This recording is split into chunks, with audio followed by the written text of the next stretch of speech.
अकर्मण्य होके बैठोगे तुम्हें पाप लगेगा। भगवान गीता में साफ साफ कहते हैं कर्मण्येवाधिकारस्ते, कर्म मत छोड़ना, कर्म करते हुए भगवान को याद करोगे, वो सबसे उत्तम भक्ति होगी। बच्चों के बीच में रहो, बच्चों को अच्छी शिक्षा दो, पति पत्नी के बीच में रहो, अच्छे से जीवन यापन करो और अच्छे से रहकर दोनों पति पत्नी भगवान की शरण में बने रहो। काम करते समय स्मरण करते रहो। मैंने स्मरण का एक विधान बताया था कि जैसे कि लड़की ससुराल जाती है, पर ससुराल से जब वापस आती है तो वो काम धाम करती है और अपने पति का चिंतन करती है। काम करते समय की लड़की यदि अपने पति का चिंतन कर सकती है तो क्या काम धाम करते हुए भक्त अपने भगवान का चिंतन नहीं कर सकता? काम बराबर करिए, पर राम राम जपते रहो, नारायण नारायण जपते रहो, विठल विठल जपते रहो। हाँ मेरी माँ, समझ में आ गया? हाँ हाँ हाँ। भगवान ने पौंड्रक को मारा, काशीराज का उद्धार किया, द्विविद का उद्धार किया, जरासंध का भगवान ने उद्धार किया। भगवान एक दिन भगवान, अच्छा भगवान की दो प्रकार की पूजा होती है मैया। आज मैं आपको नाम जप की विधि बता दूं मैया। मैया जी, ओ मेरी माँ सुन लो, आज मैं आपको नाम जप की महिमा बता रहा हूं, कैसे नाम जपना चाहिए। बोलो, कलयुग केवल नाम आधारा। कलयुग में केवल नाम है। क्या है? नाम। अपने घर का वातावरण अच्छा बनाओ। आप कहती हो ना हमारे बच्चे बिगड़ रहे हैं हमारे, देखो इसका कारण केवल इतना है मेरी माँ, यदि मैं नाले के पास बैठूंगा तो क्या आएगी? दुर्गंध। और यदि मैं गुलाब के बगीचे में बैठूंगा तो सुगंध। मुझे सुगंध पाने के लिए कुछ करना तो नहीं पड़ा, केवल गुलाब के बगीचे में बैठ गया। दुर्गंध पाने के लिए करना कुछ नहीं पड़ा, नाली के बीच में बैठ गए, नाले के पास। जैसे दुर्गंध के बीच में बैठोगे तो दुर्गंध ही आएगी, सुगंध के बीच में बैठोगे तो सुगंध ही आएगी। आपके घर का वातावरण भक्तिमय होगा तो उसका पूरा प्रभाव बच्चों पर पड़ेगा। यदि आपके घर का वातावरण शुद्ध नहीं है, यदि आपका वातावरण शुद्ध है तो बच्चों पर अच्छा प्रभाव पड़ेगा। नाली के पास बैठे हो तो ना चाहोगे तो भी दुर्गंध आएगी कि नहीं? ऐसे ही घर का वातावरण बिगड़ा है, कलह है, झगड़ा है, एक चिड़चिड़ापन है, ये बच्चों पर बहुत बड़ा प्रभाव डालता है मेरी माँ। इसलिए घर का वातावरण पॉजिटिव बनाइए, सकारात्मक बनाइए। क्या करिए मेरी माँ? घर पर कीर्तन करिए। क्या करिए? घर पर कीर्तन करिए। 4 युग होते हैं। अभी कौन सा युग चल रहा है? ये कौन सा युग चल रहा है? जोर से बोलो। ये कलयुग नहीं है, 4 युग, सतयुग, त्रेता, द्वापर, कलयुग, सतयुग, ये 4 युग होते हैं। सुबह 3 बजे से, प्रातः काल भोर के 3 बजे से सुबह के 10 बजे तक सतयुग चलता है, क्योंकि उस टाइम सबकी बुद्धि निर्मल होती है। वो कौन सा युग चलता है? सवेरे सवेरे ना शराबी आदमी भी अच्छी बातें करता है, क्योंकि वो युग का प्रभाव, सवेरे सतयुग चलता है, सब लोग पूजा पाठ करते हैं, अच्छा भाव रखते हैं। 10 बजे से लेकर शाम को 4 बजे तक त्रेता युग चलता है, क्योंकि राम त्रेता में 14 साल के लिए वनवास चले गए थे। हाँ जी, आप लोग भी 10 बजे निकल जाते हो काम धाम के लिए, आपका भी रोज वनवास हो जाता है, ये त्रेता युग चल रहा है। शाम को 5 बजे से लेकर रात्रि के 8 बजे तक द्वापर युग चलता है। द्वापर में भगवान गोपियों के घर मटकी तोड़ना और ग्वाल वालों के संग खेलना, कबड्डी खेलना। ऐसे आप लोग भी ना शाम के टाइम पे ना अपने बच्चों के संग कभी क्रिकेट खेलते हैं तो कभी हत्ती घोड़ा पालकी खेलते हैं, खेलते कि नहीं? शाम को जब पिता आता है ना तो पिता की पीठ में बेटा बैठ जाता है कि नहीं, हमें चलो घुमाओ, तो बाप घोड़ा बन जाता है और दादा को और बाप को घोड़ा बना के बेटा चलता कि नहीं, और माँ बाप करते हैं उसकी खुशी के लिए। बस मेरी माँ, ये कौन सी लीला चल रही है? ये कृष्ण लीला चल रही है, ये द्वापर युग चल रहा है। और रात्रि के 9 बजे से लेके पूरी रात जब आदमी काम वासना में डूब जाता है और केवल भोग भोगना चाहता है, अब कलयुग स्टार्ट हुआ, अब कलयुग चल रहा है।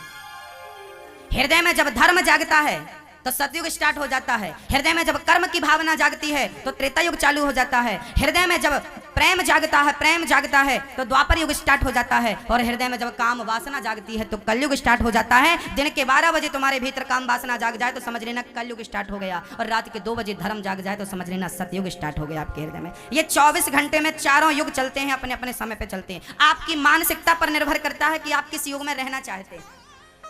यदि आपके विचार, आपका भाव सच्चा और अच्छा है तो आप सतयुग में 24 घंटे रहो ना, क्या प्रॉब्लम है? आप अपने घर का वातावरण बनाइए ना। अरे भाई, जब धूप बहुत होती है, गर्मी बहुत होती है, तो हम लोग गर्मियों में क्या देखते हैं कि आपकी गाड़ी पंचर हो जाए यदि धूप में, और पास में पीपल की छांव हो, तो आप धूप में ही खड़े रहेंगे कि पीपल की छांव में जाने का मन करेगा?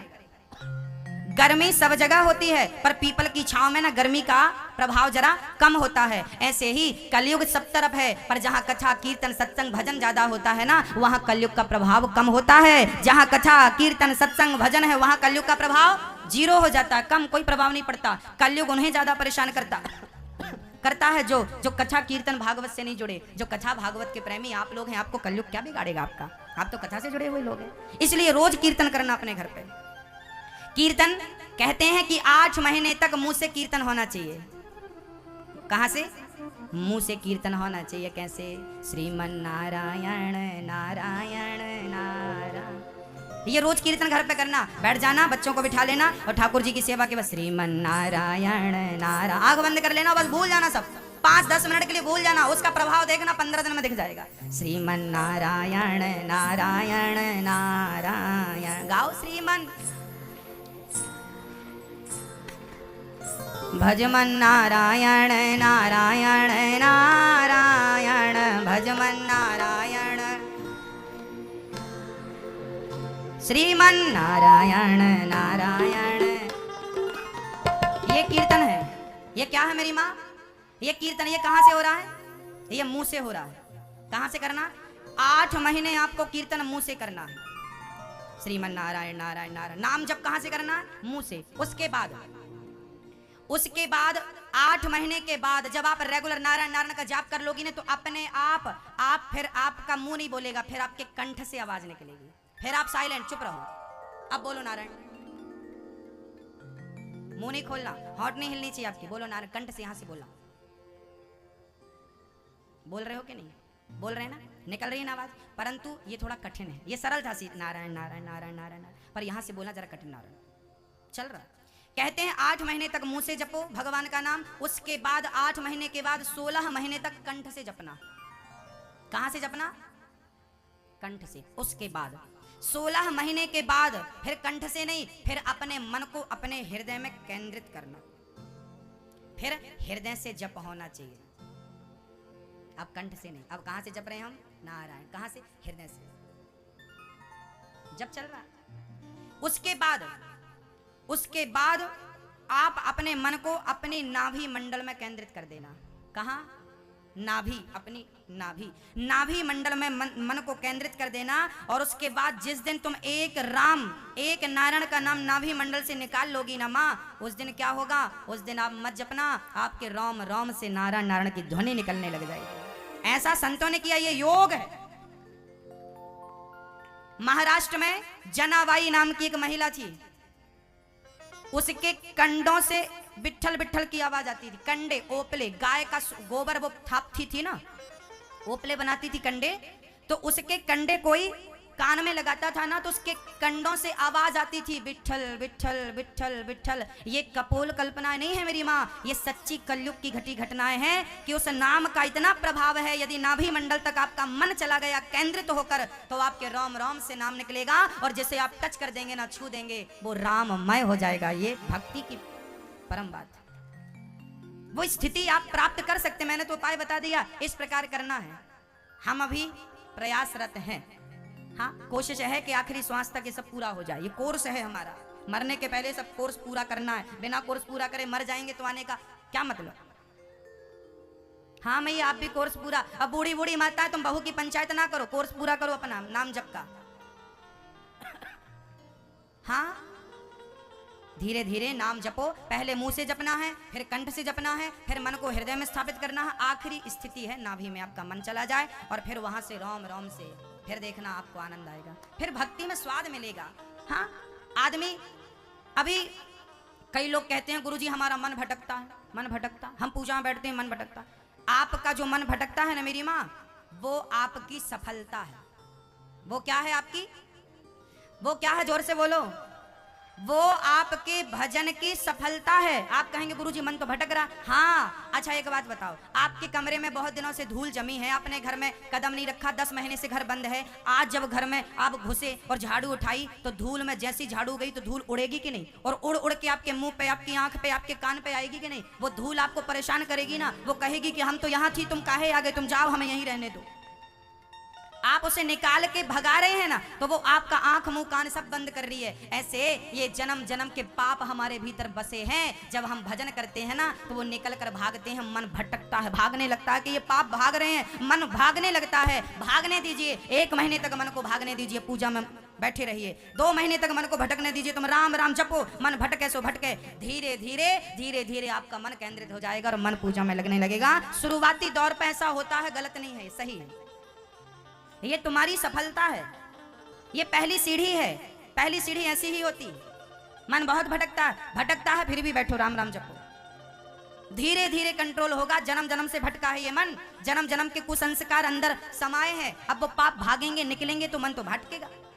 अब थोड़ा समझो मेरी माँ, हाँ, भटकने दो मन को, राम राम जपते रहो, कीर्तन करते रहो। और शारीरिक पूजा और मानसिक पूजा कैसे करनी है, आज मैं आपको दोनों प्रकार की पूजा करके बताता हूँ। एक शारीरिक पूजा पहले बताऊं कि मानसिक पूजा पहले बताऊं? पहले कौन सी बताऊं? पहले कौन सी? पहले शारीरिक बता देता हूं। शारीरिक पूजा कैसी है? सबसे पहले क्या करना, आपके घर लड्डू गोपाल जी हैं कि नहीं? किसके घर हैं, किसके घर नहीं है लड्डू गोपाल? जिसके घर है हाथ उठाओ। अब हाथ नीचे करो। अब लड्डू गोपाल जी किसके घर नहीं है, हाथ उठाओ। अच्छा, आपके घर नहीं है मैया? ले लो मेरी माँ, लड्डू गोपाल जी, भगवान तो होने चाहिए घर पे। चलो, सबसे पहले क्या करो, अपने ठाकुर जी का श्रृंगार करो। आपके घर ठाकुर जी ना, गोबर गणेश मत बनाना, भगवान को सुंदर बनाओ। भगवान को थोड़ा टाइम दिया करो, हफ्ता 15 दिन बढ़िया ठाकुर जी का श्रृंगार। देखो हमने श्रृंगार कर रखा है ठाकुर जी का। हाँ, हमारे ठाकुर जी बढ़िया, जब तक श्रृंगार नहीं कर लेते, ठाकुर जी की पूजा नहीं कर लेते, तब तक मन नहीं लगता। रोज श्रृंगार, रोज पूजा करते हैं ठाकुर जी की। इनको अच्छा बना के रखोगे ना, तो ये आपको अच्छा बना के रखेंगे। और भगवान की पूजा, कई लोग कहते हैं हम तो दिखावा नहीं करते। हम कई लोग क्या बोलते हैं, हम तो मंदिर नहीं जाते, हम तो दिखावा नहीं करते, दिखावा नहीं करते। पागल,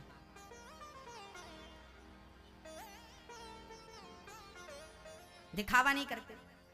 अरे हम भगवान का श्रृंगार कर रहे हैं तो दिखावा थोड़ी है, ये तो प्रेम है। प्रेम है तो कर रहे हैं, नहीं है तो नहीं करो। ये तो प्रेम की बात है, उद्धव बंदगी तेरे बस की नहीं है। हाँ, ये प्रेम है मेरी माँ। हम बिहारी जी के मंदिर जाते हैं, हम बिहारी जी का दर्शन करने जाते हैं, हम जगन्नाथ जी का दर्शन करने जाते हैं। हाँ मेरी माँ, क्यों जाते हैं? क्या हम दिखावा? आप जाती हो तो क्या? ना मेरी माँ, हमें तो जगन्नाथ जी की जब बहुत याद आती है तो मन रहा नहीं जाता, अब जगन्नाथ जी से मिलने चले जाते हैं। हमें जब बिहारी जी से मन रहा नहीं जाता, उनकी बहुत याद आती है तो मिलने चले जाते हैं। अरे भाई, मंदिर हम क्यों जाते हैं? अरे जब भगवान से बहुत प्रेम हो ना, तो क्या होता है, अपने प्रेमी से मिलने जाता है कि नहीं आदमी? तो हम तो अपने प्रेमी से मिलने जा रहे हैं कि नहीं? हम से हम प्रेम करते हैं ना, तो हम मिलने जा रहे हैं। अब तुम्हें यदि दिखावा लग रहा है तो करो, कोई बात। कई बार ना आप लोग ना दिखावा, कई बाबा जी लोग ना जटाएं बालों में, जटाएं बालों को जटाएं बनाए रहते हैं, वो बड़ा बड़ा सिर पे लपेटे रहते हैं। आपको लगता है ये बाबा जी ढोंगी है। किसी को ढोंगी मत बोला करो, हमें अच्छा नहीं लगता। क्यों नहीं लगता? क्योंकि मेरी माँ, यदि वो ढोंगी है तो तुम सही भक्त बन के दिखा दो ना। आप जिस आदमी को ढोंगी मानती हो या मानते हो, यदि आप उसे ढोंगी मानते हो तो ठीक है, मैं भी मान रहा हूं, पर आप सच्चा भगत बन के दिखा दो ना। आप ही बन जाओ ना हमारे लिए उदाहरण के, देखो ये सच्चा भगत। आपको सच्चा बनना भी नहीं, अच्छा बनना भी नहीं है, और दूसरों की आलोचनाएं करनी है, बुराई करनी है। क्यों? जो जैसा रहने दो ना भाई। आप क्यों माथापच्ची कर रहे हैं? हाँ, मत करिए। आप कभी कभी मंदिर जाया करिए, रोज जाइए तो बहुत अच्छी बात है, जाया करिए। प्यार किया ना कन्हैया से, जाएंगे मिलने, अपने प्रीतम को देखने जाएंगे। हाँ, खूब देखेंगे, टुकुर टुकुर बैठ के बाजू में। हाँ, हम मंदिर जाते हैं, फूलू लेके नहीं जाते भगवान के, हम तो भगवान से उनको देखने जाते हैं। छवि सुंदर लगती है ना। आप लोग इतने सुंदर हैं तो हमारे कन्हैया कितने सुंदर हैं। हम तो दुनिया वालों को नहीं, कन्हैया से नजरें मिलाते। कितने सुंदर हो प्रभु आप। बिहारी जी को देखते हैं, जगन्नाथ जी को देखते हैं, कितने सुंदर हैं भगवान जी। उनको देखो, उनको देखो, उनको देखो, मन निर्मल होगा, अच्छा होगा। दर्शन करिए, हाँ, उनसे प्रेम करिए, लड्डू गोपाल जी का श्रृंगार करिए। ये सब तब होगा। माँ बेटे से प्रेम करती है ना, तो उसका सब करती है। अब दिखावा थोड़ी कर रही है, प्रेम है तो सब कर रही है। भगवान से प्रेम करो, करो। सबसे पहले उन्हें नहलाओ, एक थाली उठाओ, थाली पे स्टार बनाओ, स्टार में सबसे बीच में ओम लिखो। पुरुष लोग ओम लिखेंगे, स्त्रियां लोग श्री लिखेंगी, और उसका जो खंड बचेगा उसमें लिखना है नारायण, नारायणाय नमः। बोलो नारायणाय नमः, नारायणाय नमः। स्टार बनाओ, उसके जो बीच में श्री लिखना, आजू बाजू जो खंड बचेगा ना, एक में नारायणाय नमः। इसके बाद उसमें थोड़ा जल डाल के और तुलसी पत्ता डाल के उसको प्रणाम करो, वो नारायण यंत्र बन गया। उसके बाद ठाकुर जी को बिठाओ और बढ़िया ठंडी है तो गर्म सा जल लाओ, बढ़िया ठाकुर जी को स्नान कराओ। क्या कह के नारायणाय नमः नारायणाय नमः नारायणाय नमः, बोलो नारायणाय जल ये जल चढ़ा रहे हैं ठाकुर जी को, नारायणाय नमः। देखो ये मानसिक पूजा है, अभी तो है नहीं हमारे पास ठाकुर जी स्नान कराने के लिए, हो गया स्नान का, अब हम मानसिक रूप से कर रहे हैं। कभी कभी आपके घर भगवान नहीं होते ना, कभी कभी आप भगवान से दूर हो जाते हैं, तो भाव से मानसिक पूजा कर लिया करिए, नारायणाय नमः नारायणाय नमः नारायण नमः। इस प्रकार भगवान को आप स्नान कराइए। स्नान करने के बाद बड़े प्रेम से आप ठाकुर जी को उठाइए और बढ़िया एक टॉवेल लीजिए और ठाकुर जी को बढ़िया से पहुंचिए, पूरा शरीर उनका पहुंचिए और बड़े सुंदर भाव से उनको बिठाइए, उनका श्रृंगार करिए, कपड़े पहनाइए, उनको बढ़िया श्रृंगार करिए और बढ़िया सा उनको दूध का मिश्री का भोग लगाइए। उसके बाद उन्हें दर्पण दिखाइए, प्रभु देखिए आपका श्रृंगार ऐसा है, और बड़े प्रेम से शास्त्र कहते हैं, हाँ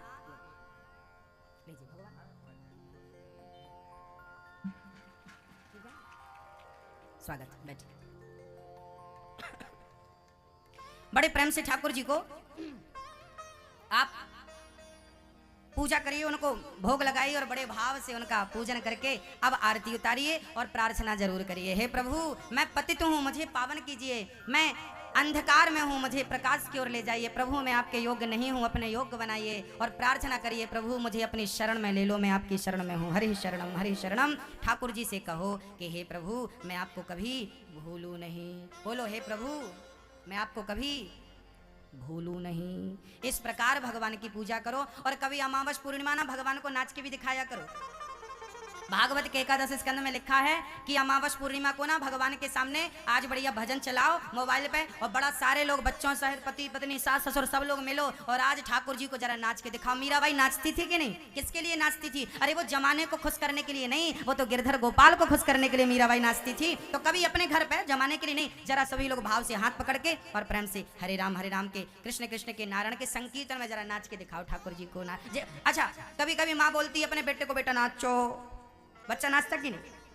अरे भाई बच्चा नाचता है तो माँ खुश होती है, बच्चा नाचता है तो माँ खुश होती है। ऐसे भक्त नाचता है तो भगवान खुश होता है कि देखो मेरा भक्त नाच रहा है, इतना सुखी है ये कि ये नाच रहा। खूब नाचते रहो तुम, खूब खिलखिलाते रहो, खूब किलकारियां गूंजती रहे तुम्हारे घर में। ऐसा आशीर्वाद भगवान जी हम सबको देते हैं। मैया जी थोड़ा सा आगे आ जाओ ना, पीछे जगह बिल्कुल खत्म होगी, भैया लोग खड़े हैं, थोड़ा सा आगे आ जाओ, समय कम है, थोड़ा आगे भैया आप खिसका, पीछे मत देखो आप तो आगे आओ। भगवान श्री कृष्ण अब आइए शारीरिक पूजा होगी, अब हम मानसिक पूजा की ओर चलते हैं। कौन सी पूजा मेरी माँ? मानसिक पूजा कैसी होती है? आप कहीं भी रहो, किसी भी हाल में रहो, मन भगवान के चरणों से जुड़ा रहे। हाँ भक्तों देखिए, आइए हम भाव बनाते हैं। क्या बनाना है हमें? हमें सबसे पहले अपना भाव बनाना है कि हम वृंदावन में हैं। सभी लोग रीढ़ की हड्डी सीधी करो और आंख बंद कर लो सब लोग। मैया जी जा रही हो? हाँ बैठ जाओ बैठ जाओ, मानसिक पूजा कर लो फिर चली जाना है। हाँ रीढ़ की हड्डी सीधी करो, ऐसे खिंच के बैठो और अब आंख बंद कर लो और जैसा जैसा हम कहें वैसा वैसा भाव बनाना, वैसी वैसी कल्पना करना। भाव बनाइए कि हम वृंदावन जा रहे हैं बिहारी जी से मिलने के लिए। अब हम ट्रेन पर बैठ गए, हमारी ट्रेन चलती चलती चलती अब मथुरा छोड़ रही है हमें, हम उतर गए, बढ़िया से हम टैक्सी में चले गए वृंदावन। अब हम वृंदावन में यमुना जी पहुंचे, यमुना माँ का प्रेम से दर्शन किया, स्नान किया और बड़े प्रेम से अब बिहारी जी का दर्शन करने चले गए। सामने बिहारी जी हैं और जैसे ही पर्दा खुला, आहा सुंदर सा भाव बनाइए कि सामने आपके घुंघराले से बालों वाले, बड़ी बड़ी आंखों वाले, मयूर पंख वाले भगवान श्री कृष्ण की शोभा आपके सामने है। कमल की माला उनके गले पे पड़ी है और राधा सहित श्री कृष्ण हमें दर्शन दे रहे हैं। आहा बड़ा अद्भुत भाव बनाइए कि बिहारी जी हमारे सामने हैं। भाव बनाइए कि बिहारी जी हमें देखकर मुस्कुरा रहे हैं। अब हमने बढ़िया से अपने हाथों से माला बनाई, कमल की, नील कमल की, और भगवान के गले पे डाल दी, राधा रानी को पहनाई। अब हमने बड़े भाव से लड्डू बनाए और भाव बनाइए कि बढ़िया मोतीचूर के लड्डू हमने बनाए और भगवान को हमने लड्डू खिला दिए। आहा फ्रेंड्स ये लड्डू खिलाया भगवान लड्डू खा रहे हैं। अब बढ़िया से हमने बढ़िया गाढ़ा गाढ़ा दूध ठाकुर जी को मिश्री डाल के खिला पिलाया। अब ठाकुर जी राधा रानी सहित हमारे हाथ से दूध पी रहे हैं और भगवान के चरणों को हमने अपने मस्तक पे, अब हमने अपना मस्तक झुकाया। भाव बनाइए कि अपना अपना शीश झुका दिया और राधा जी के कृष्ण के चरण अपने मस्तक पर हमने उठा के रखे और हमने कहा कि हे प्रभु, इसी प्रकार आपके चरण हमें प्राप्त होते रहें, आपके चरण कभी छूटे ना प्रभु। इस प्रकार आप भाव बनाइए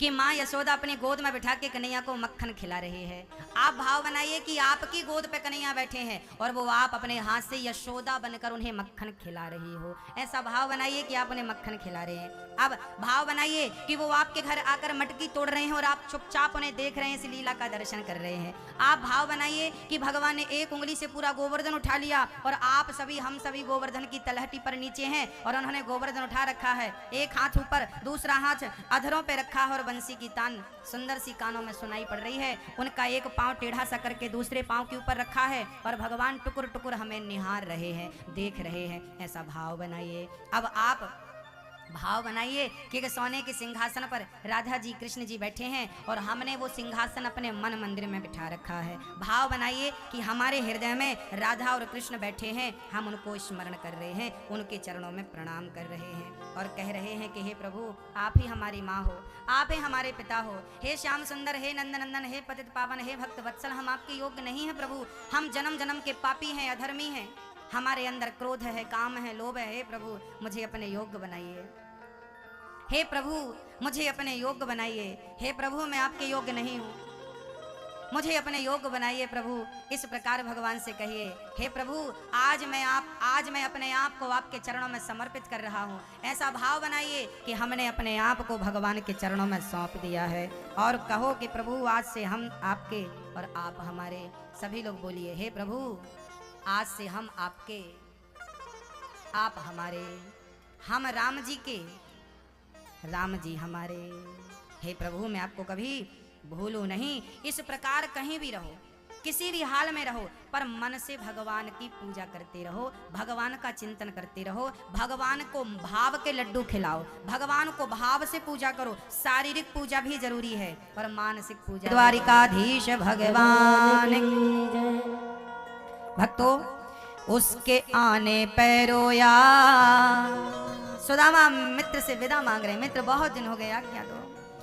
उसके आने पे रोया, उसके जाने पे रोया, हो के गद गद चावल के दाने दाने पे रोया। बनवारी बोरो ये उठा याराना के लिए, बनवारी बोरो उठा याराना के लिए। कन्हैया उतना रोया रोया है सुदामा के लिए। सुदामा जब अपने नगर में गए, विश्वकर्मा ने 2 मुट्ठी चावल के बदले भगवान ने विश्वकर्मा को भेज के पूरी नगरी सोने की बना। किसकी बना दी मेरी माँ? सोने की, चांदी की, हीरे की, मोती की।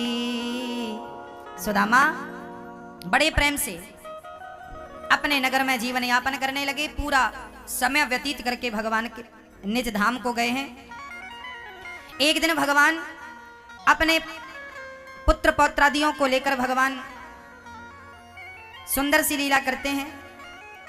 सांब पेट में कपड़ा बांधकर संतों का अपमान करता है। मेरे पेट में बेटा की बेटी, संतों ने श्राप दे दिया, तेरे वंश का नाश करने वाला मूसल है। कपड़ा हटाकर देखा, मूसल निकला। सारे यादवों को आपस में लड़के मरने का श्राप लग गया। जानती हो मैया क्यों? क्योंकि भगवान के पुत्र पौत्रादि उद्दंड हो गए थे। क्या हो गए थे? उद्दंड हो गए थे, बिगड़ गए थे। हाँ, मैं निवेदन करूंगा आपसे, आप अपने बच्चों का ख्याल रखें। दत्तात्रेय जी ने 24 गुरुओं की चर्चा कही है। दत्तात्रेय जी ने कितने गुरु बनाए? 24। पहला गुरु पृथ्वी को गुरु बनाकर शिक्षा क्या ली? सहनशीलता। दूसरा गुरु बनाया वायु को गुरु बनाकर क्या सीखा? वायु सुगंध दुर्गंध दोनों से गुजरती है पर कहीं आसक्त नहीं होती। ऐसे सुख में रहो, दुख में रहो, आदि किसी की मत बनो बस। हाँ? अग्नि को, चंद्रमा को, सूर्य को, कबूतर को, अजगर को, भौरा को, मधुमक्खी को गुरु। देखिए, शिक्षा गुरु आप किसी को भी बना लीजिए, पर दीक्षा गुरु एक ही होता है, जो कान में मंत्र दे उसे क्या बोलते हैं? उसे दीक्षा गुरु बोलते हैं। शिक्षा अलग होती है मां, और दीक्षा अलग होती है। शिक्षा और दीक्षा दोनों अलग अलग है। शिक्षा स्कूलों में मिलती है। शिक्षा, आजकल तो शिक्षक भी शराब पीते हैं। शिक्षा आपको शराबी बना सकती है, शिक्षा आपको गंजेड़ी जुआड़ी भंगेड़ी बना सकती है, पर दीक्षा तो वही है जो गोविंद से जोड़ दे, उसी को दीक्षा कहते हैं। शिक्षा संसार से जोड़ती है, शिक्षा धनवान बनने के सपने दिखाती है, जबकि दीक्षा भगवान के चरणों में लगाकर जीवन कृतार्थ कर देती है। ये शिक्षा और दीक्षा का भेद बताया आपको। हाँ मैया जी, बच्चों कबड्डी चल रही है। शिक्षा और दीक्षा, बहुत ध्यान से सुनना मेरी माँ। आजकल ना बच्चों को आप बहुत शिक्षावान बनाते हैं। आप माँ बाप क्या करते हैं, पहले बेटों को बहुत पढ़ाते हैं। अच्छा पढ़ा लिखा के बढ़िया डॉक्टर बना दिया, इंजीनियर बना दिया, और सीए करा दिया, बड़ा डिग्री दे दी, पीएचडी करा दी। और बाद में फिर मम्मी पापा क्या करते हैं, हमारा बेटा तो 20 लाख का है, लोगे? हमारा बेटा कितने का है? 20 लाख का। कोई 10 लाख में बेच देता है सौदा, मंजूर, पट गया सौदा। 10 लाख हुए, 20 लाख हुए, और जितना बड़ा आदमी होगा उतना महंगा सौदा। अच्छा आजकल ना, आप कल अपने बच्चों को क्या बना रहे हैं मैं आपको बताऊं, ध्यान से सुनना मैया जी। हाँ आजकल आप, अच्छा आप में से कौन से ऐसे माँ बाप हैं जो चाहते हैं कि आपका बेटा भिखारी बने, भिखमंगा बने? मैया जी, ओ मेरी माँ, क्या आप चाहती हो कि आपका बेटा भिखारी बने? हाँ कि ना, कि गोल गोल? आप चाहती हो कि आपका बेटा भिखारी? आप नहीं चाहती ना कि आपका बेटा भिखारी बने, भिखमंगा बने, पर आप चाहती तो नहीं हो, पर संस्कार वही दे रही है। एक बार क्या हुआ कथा में, अक्सर मैं ये बात बोलता हूँ, आज फिर बोल रहा हूँ। एक लड़की थी, शादी के लायक हो गई, बड़ी हो गई, जवान हो गई। पिता को बड़ी चिंता थी, बेटी सयानी हो गई है, लड़का मिलना चाहिए। एक पिता था, दाल रोटी से लगा हुआ, 15-20 हजार रुपए महीने में सरकारी नौकरी थी, मिलता था। एक लड़की थी, एक लड़का था। उस लड़की के लिए लड़की के पिता ने बढ़िया लड़का ढूंढा, शादी की, और मंडप के नीचे विवाह चालू ही था, कन्यादान की रस्म हुई। तब लड़का से लड़की के पिता ने पूछा कि बेटा तुम्हें क्या चाहिए? शादी में मंडप के नीचे एक रस्म होती है, लड़की का पिता पूछता है लड़के से कि तुम्हें क्या चाहिए? उस लड़के ने कहा कि हमें 4 चक्के की गाड़ी चाहिए, 4 व्हीलर चाहिए। अच्छा लड़की का पिता इतना मजबूत नहीं था, इतना बड़ा आदमी नहीं था कि वो गाड़ी अपनी बेटी के विवाह में दे सके दहेज में। पर लड़की तो, अब लड़का मचल गया, नहीं नहीं हमें तो गाड़ी चाहिए, गाड़ी चाहिए, गाड़ी चाहिए, गाड़ी चाहिए, मैं शादी करूंगा तब जब गाड़ी। अब बताओ, हाँ? लड़की का होने वाला पति मचल गया, हमें तो गाड़ी चाहिए। परिणाम क्या हुआ? लड़की का पिता, आधा विवाह हो गया था, अब यदि लड़की का विवाह नहीं करे तो बड़ी नाक कटे, और उस लड़की से फिर दोबारा विवाह करे कौन? किसकी तो शादी हुई करी रह गई। कहीं लड़की का जीवन ना बिगड़ जाए, इस बात का लड़की के पिता को डर। बाप तो बाप होता ना, उसे डर लगता कहीं मेरी बेटी का जीवन ना खराब हो जाए। हर बाप चाहता है कि मेरी बेटी खुश रहे। वो बेचारा बाप क्या करता, रातों रात उसने अपना घर गिरवी रख दिया, अपना घर दाव पर लगा दिया। 10 लाख रुपए उसे मिले उस घर के, और 10 लाख रुपए के उसने क्या किया, बढ़िया गाड़ी खरीदी, और सवेरे अपनी ही गाड़ी पे लड़की बैठ के विदा हो गई। चलो लड़की का पिता बोला बेटी खुश रहे तो मैं ऐसे 10 लाख फिर कमा लूंगा, कोई बात ठीक है।